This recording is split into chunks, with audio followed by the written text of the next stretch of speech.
Hello दोस्तों। आज मैं एक महत्वपूर्ण विषय पर आपसे बात करने के लिए आया हूं और आपकी एक लंबी मांग को पूरा करने के लिए भी मैं हाजिर हुआ हूं। तो मैं आमतौर पे देखता हूं कि कई हमारे स्टूडेंट्स इस बात की मांग करते हैं कि सर करंट के टॉपिक्स पे कुछ बातचीत यूट्यूब पे होनी चाहिए। तो मैंने सोचा कि एक करंट का टॉपिक आज उठाते हैं। और आपने देखा होगा, आज का अखबार पढ़ा होगा कि कोर इंडस्ट्रीज का एक सूचकांक नया वाला रिलीज किया गया है। और आज के अखबार में आपने देखा होगा कि उसकी जो ग्रोथ रेट आई है, कोर इंडस्ट्रीज के सूचकांक की जो ग्रोथ रेट आई है वो 5% निकल के आई है जून महीने के लिए। जून 2026 को अगर आप कंपेयर करते हो जून 2025 के साथ, तो 5% जो कोर इंडस्ट्रीज होते हैं हमारे भारत में, उनमें हमें 5% की ग्रोथ रेट देखने को मिलती है। लेकिन आप ये ध्यान रखिए कि ये जो इंडेक्स बना है ये 2022-23 को आधार वर्ष के रूप में यूज करके इसके आंकड़े जारी किए गए हैं। और पहले वाला जो सूचकांक था वो 2011-12 को आधार बना रहा था। तो ये जो बहुत सारे डेटा निकल के आते हैं, जैसे कि आप बोर्ड पे देख रहे हैं, प्रेस इंफॉर्मेशन ब्यूरो का है। थोड़ा सा आपको दिखने में परेशानी हो रही होगी, थोड़ा आपको मैनेज करना होगा आज। तो इसमें क्या है कि बहुत सारे डेटास दिए हुए होते हैं, जैसे कि आप जाएंगे तो बहुत सारे डेटास दिए हुए होते हैं। तो यूपीएससी के पॉइंट ऑफ व्यू से हम क्या इस्तेमाल करें, क्या हमें ये सब पढ़ना पड़ेगा? और ये जो ग्रोथ है वो 5% जून महीने के लिए आई है। और उसमें आप देखेंगे कि हर महीने की 20 तारीख, जैसे जुलाई का जो डेटा आएगा वो 20 अगस्त को आएगा। एक महीने लेग पर ये आंकड़े रिलीज होंगे ऐसा बोला गया है। और अगर वर्किंग डे नहीं है 20 तारीख को, तो फिर छुट्टी है, तो अगले वर्किंग डे के ऊपर ये आंकड़े रिलीज होंगे। तो हमें हर महीने की कितनी ग्रोथ हम ध्यान रखेंगे करंट अफेयर्स और करंट इकोनॉमी के हिसाब से। तो यूपीएससी इस तरह के सवाल नहीं करता है। उसमें क्या बात आपको ध्यान में रखनी है वो मैं आपको बताऊंगा इस वीडियो के अंदर। तो आप उसको निरंतर देखते रहें और मैं बताऊंगा कि आपको किस पॉइंट पे फोकस करना चाहिए जिससे यूपीएससी का आपका जो लक्ष्य है वो पूरा हो। बाकी इसमें आपको जो बातें हैं कुछ फैक्चुअल टाइप की, कि ये कोर इंडस्ट्रीज का जो इंडेक्स होता है ये कौन जारी करता है? आप इसको बोलते हैं इंडेक्स ऑफ कोर इंडस्ट्रीज कहते हैं। इंडेक्स ऑफ कोर इंडस्ट्रीज, जो मुख्य इंडस्ट्रीज कोर इंडस्ट्रीज है उसका सूचकांक। और सूचकांक का मतलब क्या होता है? सूचना देने वाला अंक। समास विग्रह करेंगे, अंक जो सूचना देता है। आपकी लैंग्वेज भी अच्छी होनी चाहिए जिससे आप सब शब्दों के मतलब निकाल सकें। तो ये जो इंडेक्स ऑफ कोर इंडस्ट्रीज है ये निकाला जाता है ऑफिस ऑफ इकोनॉमिक एडवाइजर।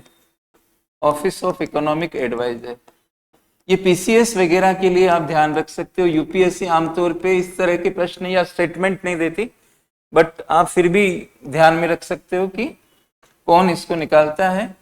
और ये एक डिपार्टमेंट है, department for the promotion of industry and internal trade, DPIIT, जो इसमें आता है ministry of commerce and industry में आता है।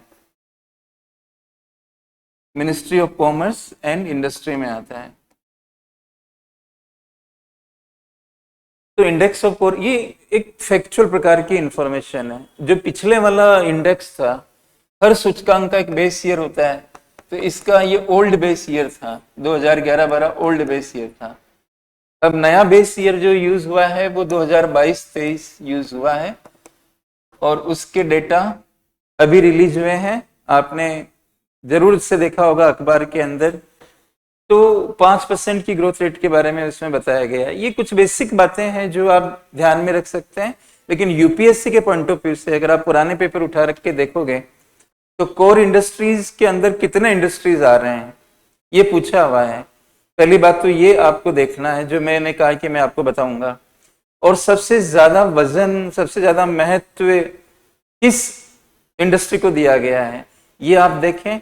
और नए इस बदलाव के अंदर कौन सा नया इंडस्ट्री उसमें ऐड हो गया है।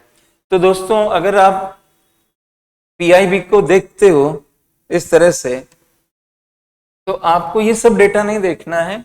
आप यहाँ पे देखेंगे, यहाँ लिखा हुआ सेक्टर, सेक्टर वर्ड लिखा हुआ है, ये coal natural gas, crude oil, refinery products, fertilisers, steel, cement, electricity, iron और ओवरऑल इंडेक्स यहाँ पे टोटल दिखा रखा है।